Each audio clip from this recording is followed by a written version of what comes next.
मन वाणी पवित्र होती है। तो प्रेम से बोलो राधे राधे राधे।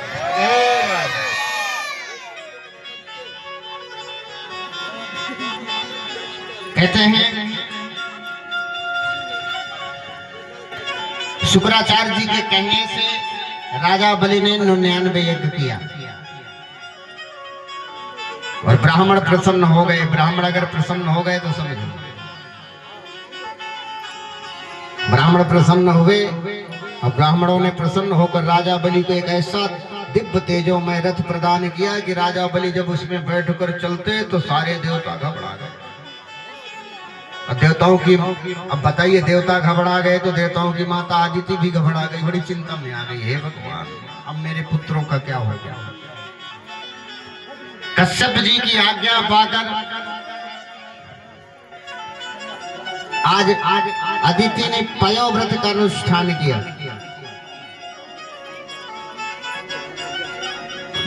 पयोव्रत का अनुष्ठान किया और जैसे अनुष्ठान किया पयोव्रत का तो साक्षात उनके गर्भ में वामन भगवान।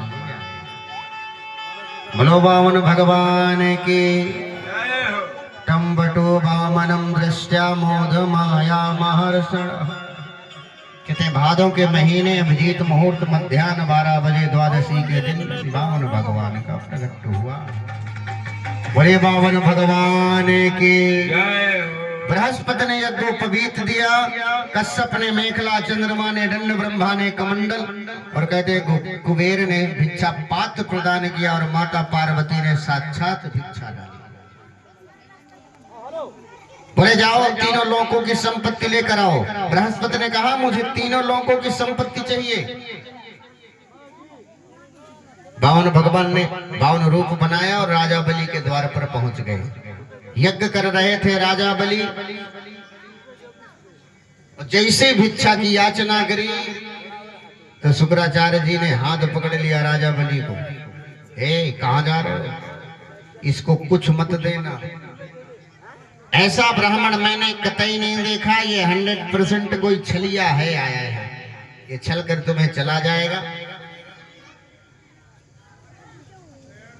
इसीलिए आपसे निवेदन है यज्ञ पूर्ण करो। राजा बलि ने कहा महाराज ब्राह्मण द्वार पर खड़ा है और मैं यज्ञ कर रहा हूं, ये याचना कर रहा है, मेरा यज्ञ असफल है, बेकार है। अगर ये साक्षात नारायण है और नारायण यदि मेरे द्वार पर आया है और मुझसे कुछ मांग रहा है, इससे बड़ी सौभाग्य की बात क्या है। और यदि ब्राह्मण है और ब्राह्मण याचना कर रहा है तो ब्राह्मण को देना हमारा धर्म है, क्योंकि ब्राह्मण का काम ही है क्या, दान लेना और दान देना। और महाराज ब्राह्मण है, अगर दान की इच्छा लेकर मेरे द्वार पर आया है और आज अगर मैंने इसे दान नहीं दिया तो महाराज ये सारा यज्ञ मेरा असफल है। क्या फायदा ऐसे यज्ञ करने का। मैं राजा हूं और मेरा धर्म है कि द्वार पर आए हुए ब्राह्मण का मुझे निष्ठावान से स्वागत करना चाहिए। जो भी इच्छा, जो इच्छा बन सके उसे दान देना चाहिए। शुक्राचार्य जी ने कहा देख लो महाराज, ये छलिया है, तुम्हें छल के चला जाएगा, इसके चक्कर में मत रहो। ये कोई 52-53 नहीं है, 54 नहीं है महाराज, ये छलिया है 100%। लेकिन राजा बलि ने कहा महाराज कैसा भी हो ये द्वार से खाली नहीं जाएगा। राजा बलि खड़े हुए और गए, स्वागत किया। स्वागतम ते नमस्तभ्यम ब्रह्म किकरा।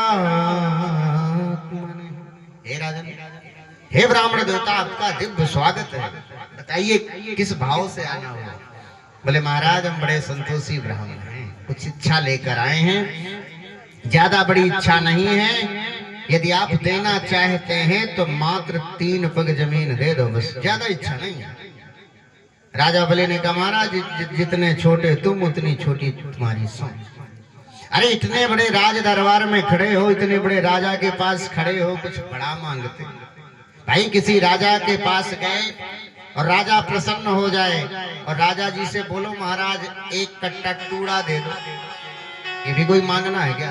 अरे महाराज तुम्हें मांगना भी नहीं आता, राज दरबार में खड़े हो, कुछ बड़ा मांगो। भगवान ने कहा नहीं, हम तो ज्यादा लालची नहीं, बड़े परम संतोषी ब्राह्मण हैं, मात्र 3 पग जमीन चाहिए बस, इससे ज्यादा नहीं लेने वाले। राजा बलि ने बहुत समझाया, पर भगवान मात्र 3 पग के जमीन पे ही अड़े रहे। महाराज कुछ ज्यादा हो सकता नहीं है, छोटा सा घर बनाएंगे उसी में रहेंगे।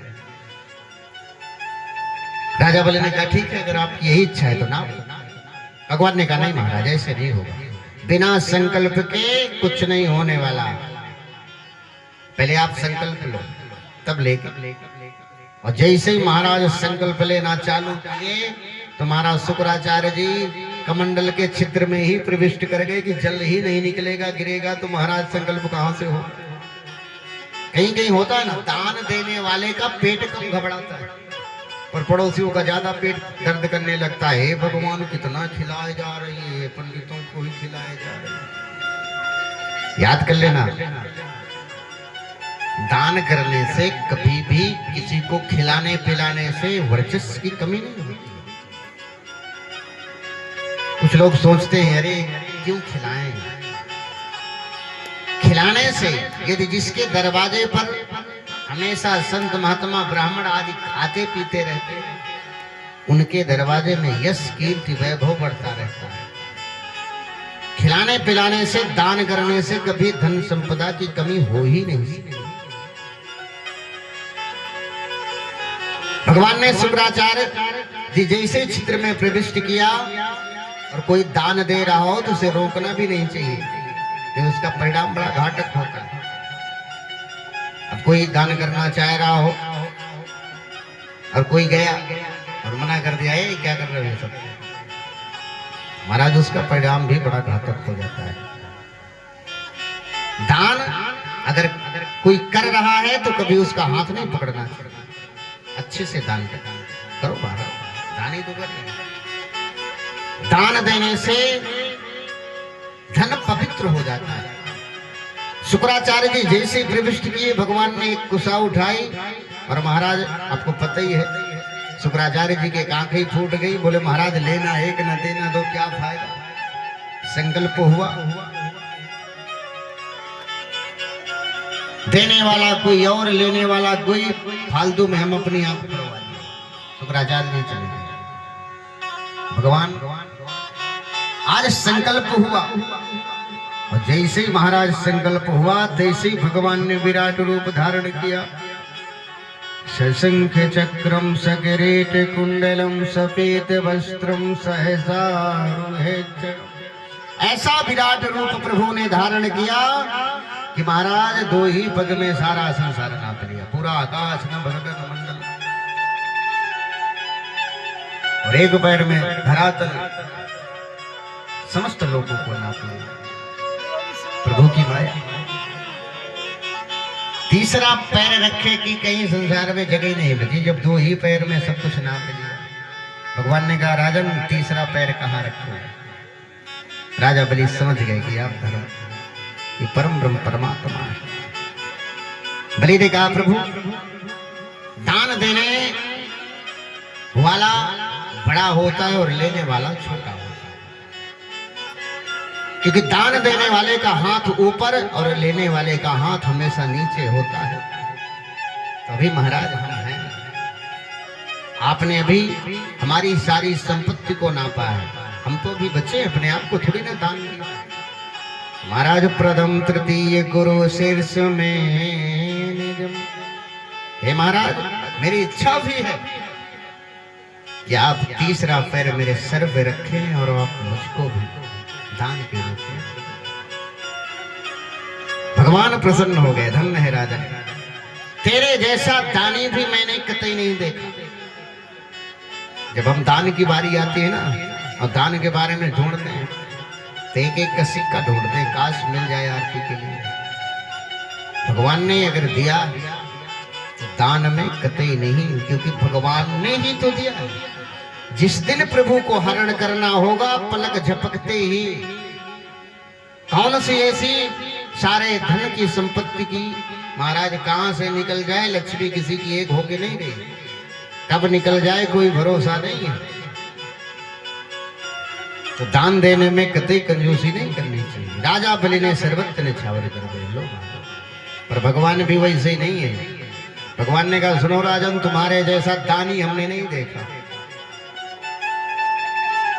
तुमने सर्वत्र यदि निछावर किया है तो अगले मनवंतर का तुम ही इंद्र होगे, हम आपको आशीर्वाद देते हैं। और अभी जाकर महाराज सुतल लोक के राजा बलि ने हाथ जोड़ लिया, प्रभु भगवान ने कहा और मांगो क्या चाहिए। राजा बलि ने कहा प्रभु एक इच्छा बची है, बस कोई विशेष इच्छा नहीं है। मन की जिज्ञासा है कि हर पल आपके ही दर्शन होते रहें, जब तक रहें तब तक आप ही के दर्शन होते रहें। आपके दर्शन मात्र से ही मन को संतुष्टि मिल जाती है, इसलिए प्रभु आपके दर्शन यदि होते रहेंगे उसी से मेरा कल्याण होगा। भगवान ने कहा ठीक है, हम आपके द्वारपाल बनेंगे। और भगवान स्वयं राजा बलि के द्वारपाल बने। कहते हैं लक्ष्मी जी गई राखी बांधकर, राखी बांधने से कोई राखी बांधता है तो भैया का कर्तव्य है कि कुछ नहीं दे, तो महाराज भगवान को राखी बांधकर छुड़ा कर लाए। आज राजा बलि सर्वत्र न्यौछावर कर दिए। देखिए दान भी हमें करना चाहिए। दान करने से धन पवित्र हो जाता है। दान करने से क्या होता है? धन पवित्र होता है। और स्नान करने से क्या? तन। और भगवान की कथाएं सुनने से मन पवित्र हो जाता है। जो मन है वो भगवान की कथाओं से ही पवित्र होता है। इसलिए महाराज दान भी उचित स्थान पर करना चाहिए। और दान भी नहीं कि कहीं जहां चाहे तहां मना। लक्ष्मी दो चीजें दान की हैं। कौन कौन? एक कन्यादान और एक लक्ष्मी का दान। दोनों का सही स्थान देखकर सही समय पे दान भी कर देना चाहिए। लक्ष्मी यदि जवान हो रही है तो महाराज लक्ष्मी का दान भी उचित स्थान पर करना चाहिए, जहां लक्ष्मी प्रसन्न रहे। ऐसे नहीं कि जहां चाहे तहां दान कर दिए। नहीं, फालतू की जगह कोई मांगने वाला आया उसे दे दिया और वो गया कहीं दुरुपयोग कर दिया उस धन का, सदुपयोग में नहीं आया तो लक्ष्मी रोएगी। इसलिए लक्ष्मी का दान भी उचित स्थान पर करें, जहां पर लक्ष्मी प्रसन्न रहे, जहां पर लक्ष्मी की आवश्यकता हो। अन्यथा और अगर हम दान कर नहीं रहे, लक्ष्मी जवान हो रही है तो लक्ष्मी अपना रास्ता स्वयं बनाती है। कुछ लोग होते हैं कंजूस होते हैं, मां कंजूस, वो दान नहीं करना चाहते। एक सेठ जी थे इतने कंजूस कि महाराज धर्मपत्नी कभी कहती महाराज को दान पुण्य भी कर लो। अरे हटा, क्या करना, मेहनत का कमाए दान कर ले, हम ही पागल हैं क्या? पर पत्नी बेचारी बार बार समझाती महाराज खुद तो दान दया धर्म कर लो जिससे कल्याण होगा। रे ऐसे नहीं करना, हटाओ, ये सब ऐसे ही है। पर एक दिन पत्नी ने कहा महाराज अच्छा एक काम करो, गंगा स्नान कर लो, बस मत करना कुछ दान भाई, गंगा स्नान करने चले जाओ, उसी से आपका कल्याण हो जाए। सेठ जी बार बार कहने पर, धर्मपत्नी के समझाने पर गंगा स्नान के लिए तैयार हुए, चल दिए। अच्छा गंगा स्नान कभी गए हो करने? कभी किए हो गंगा स्नान? गंगा स्नान करना चाहिए। और जैसे ही गंगा किनारे पहुंचे तो देखा होगा आपने गंगा किनारे बहुत सारे पंडा बैठे होते हैं, पुरोहित बुलाते रह रहे यजमान आओ यहीं पर स्नान करो घाट। अब सेठ जी जैसे ही महाराज गंगा किनारे पहुंचे तो देखा बड़े बड़े पंडा लगाए चंदन बैठे हैं, आओ आओ, क्योंकि उन्हीं की यही जो आप दान करोगे यही रोटी, तो सबको ही बुलाएगा भाई, मिल जाए कुछ 10 रुपए। सेठ जी ने सोचा हे भगवान यहाँ पर स्नान करेंगे तो कुछ ना कुछ देना पड़ेगा, तो कोई ऐसा स्थान ढूंढे जहां पर कोई पंडित ना हो, पंडित जी ही ना हो। चारों तरफ देखे तो चारों तरफ पंडित बैठे हैं महाराज, पर एक स्थान पर कोई नहीं दिखा। कहाँ? शमशान घाट में, मुर्दा घाट में। विचार किया भैया गंगा तो सब ही है, क्यों ना मुर्दई घाट में स्नान कर लिया जाए। गए और महाराज मुर्दई घाट में जैसे कपड़े उतार कर स्नान किया, डुबकी लगाए और बाहर निकले, सोई भोले बाबा और धड़दानी पहुंच गए, सारे शरीर में राख लपेटे हुए, बोले यजमान की जय हो। अब तो महाराज सेठ जी घबरा गए, हे भगवान अभी तक तो यहाँ कोई था नहीं और ये बोल रहे हैं यजमान की जय हो। महाराज आप कहाँ से आ गए? बोले महाराज हम ऐसे ही पड़े रहते हैं, राख लपेटे। और आप जैसे जजमान आ जाते हैं कहीं से हरियाणा से चलकर और हमें साल 2 साल के खाने की व्यवस्था करके चले जाते हैं। वो घबरा गया, हे भगवान साल 2 साल की, अरे महाराज यहाँ 1 महीने की मत सोचो, अब आप साल 2 साल की बात कर रहे हैं। बोले बाबा ने निवेदन किया, महाराज नहीं साल भर की व्यवस्था हो पा रही तो महीने 2 महीने की कर दो। क्या बात कर रहे हो महाराज, यहाँ 1 दिन की भी मत सोचो, अपनी व्यवस्था स्वयं करो, हमारे पास कुछ है ही नहीं।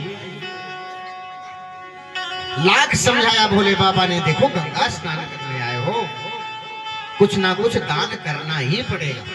सेठ ने कहा महाराज मेरे पास कुछ है ही नहीं। बोले अच्छा 1 टाइम की रसोई की तो व्यवस्था कर दो। बोले महाराज हमारे पास कुछ है ही नहीं तो कैसे करते। भोले बाबा सो भोले कहने लगे अच्छा एक काम करो, गंगा स्नान करने आए हो ऐसे मत जाओ, 1 रुपए आप दान में लिखवा दो और हम कहीं ना कहीं आपके हरियाणा आएंगे वहीं से ले आएंगे। अब सेठ जी के बात समझ में आई, हे भगवान इतनी दूर से कौन लेने आएगा 1 रुपए, वो भी उधार।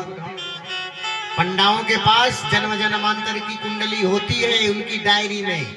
अगर गंगा स्नान आप जाते हैं और महाराज पितरों की शांति के लिए जाते हैं तो आपके दादा परदादाओं का नाम भी उसमें डायरी में लिख जाता है, मिल जाता है।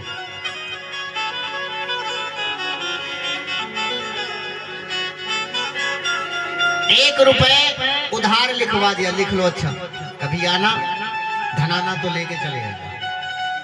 अब मुक्ति मिली कि चलो अच्छा जी बचा, गंगा भी स्नान हो गए और 1 रुपए दान इतनी दूर कौन लेने आएगा, हजारों रुपए तो महाराज खर्चा हो जाएगा किराए में, तो 1 रुपए लेने क्या आएगा। चले आए, खूब प्रसन्न रहे, अच्छी जान बची। प्रेम से बोलिए जोर से राधे राधे। और महाराज वहां से चले और आए, बेचारे थक गए। पत्नी बड़ी प्रसन्न हुई कि चलो कम से कम गंगा स्नान तो कराए, कुछ तो बुद्धि सद्बुद्धि भगवान देगा, कुछ तो बुद्धि खुलेगी। आए थके थे, आराम करने लगे और नींद आ गई, सो गए। और जैसे ही महाराज सोए तैसे ही आवाज बाहर से आई, बेल बजी। पत्नी गई, जी महाराज बताइए। वही भोलेनाथ खड़े थे। महाराज बताइए कैसे आना हुआ। भोलेनाथ ने कहा सुनो, आपके पति देव ने 1 रुपए का दान देकर आए हैं, वो भी उधार, उसी को लेने आए हैं, आप कृपया करके हमारा 1 रुपए उधार दे दो। पत्नी गई, सेठ जी को जगाया, बोलो महाराज आपने 1 रुपए दान लिखवाए आए हैं क्या कहिए। सेठ जी बड़े अचंभित हो गए, हे भगवान लेने आ गया इतनी दूर से, इतनी दूर से लेने आया है। एक काम करो, 1 रुपए इतनी आसानी से नहीं कमाया जाता है, एक काम करो उनसे बोल दो कल आ जाए। अब भाई 1 बार के आने में ही इतनी समस्या है, इतनी दूर से कल कौन आएगा। सेठ जी के मन में विचार आया, अगर चला गया तो कल कौन आएगा। पत्नी गई, बोले महाराज आज अभी अभी तो थके मांझे आए हैं, आप एक काम करो कल आ जाना, कल का टाइम निकाल लेना, कल आ जाना और कल आपको 1 रुपए दे दिया जाएगा। अब भोलेनाथ जी के पास जैसी कहा, भोलेनाथ ने कहा हे भगवान इतनी दूर कौन जाएगा, 1 रुपए पुनः लेने आएगा, हम एक काम करते हैं कल तक यही रुक जाते हैं। धर्मपत्नी ने विचार किया, पुनः फिर सेठ जी के पास गई, बोले महाराज वो तो बोल रहे हैं हम कल जाएंगे, लेके ही जाएंगे।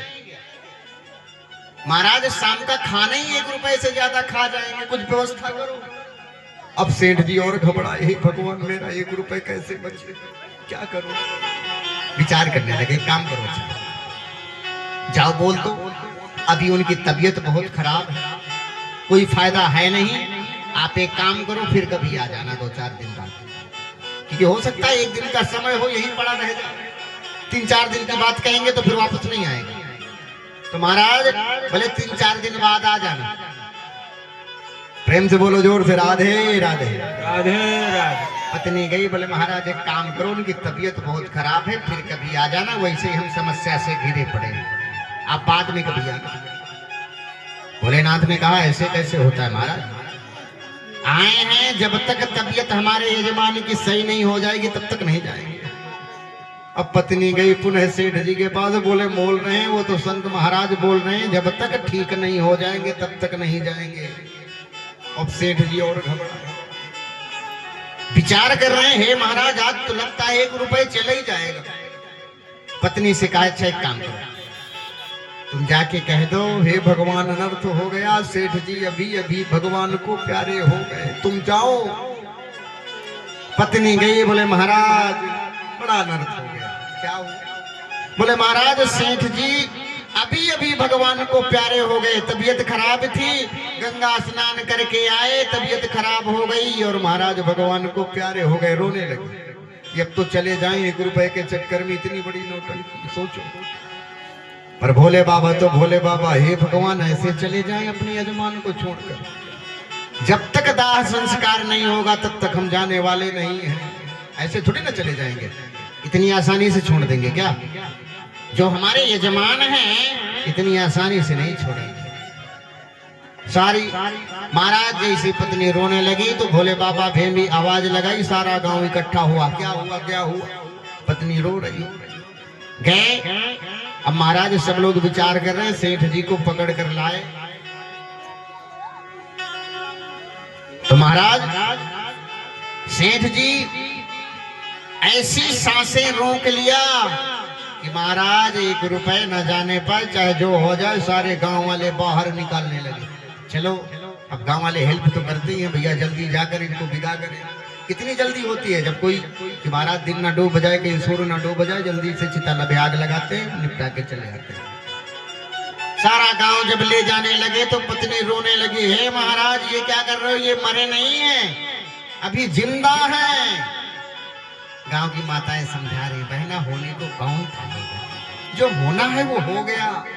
हम समझ रहे हैं आप भाव में बहकर इतना रो रही हो, तुम्हारे लिए नहीं मरे, हमारे लिए भी नहीं सेठ जी मरे, कहीं कहीं हमें उधार सौदा दे देते थे, तू रो मत।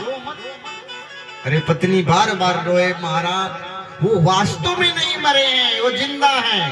पर माताएं पकड़ कर रख लिया, अरे बैठ, अब कौन होने को टालेगा, जो हो गया सो हो गया। माताएं सोच रही कहीं भाव में आकर भी लिख रही है, भाव में आकर रो रही है। लेकर गए, चिता में बैठा दिया, लिटा दिया। आग लगाने की बारी आई, भैया चिता को अग्निदाह करें, अग्नि प्रदत्त कर। बोले बाबा ने कहा रुक जाओ, एक बार इनके कान में मंत्र तो फूंक दे। बोले बाबा कान में गए, बोले अरे महाराज मैं कोई पंडा वंडा नहीं हूँ, साक्षात भोलेनाथ हूँ, काहे 1 रुपए के लिए इतनी बड़ी नौटंकी कर रहा है।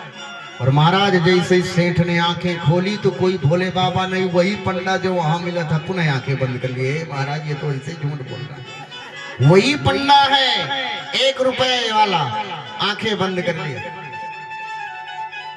भोले बाबा समझ गए कि ये भी कुछ देने वाला है नहीं। भोले बाबा ने कहा रे महाराज मत दे 1 रुपए, पर 1 रुपए के पीछे इतने प्राण तो मत गवा, धन्य है तो मेरा भक्त है, जरूरी नहीं है।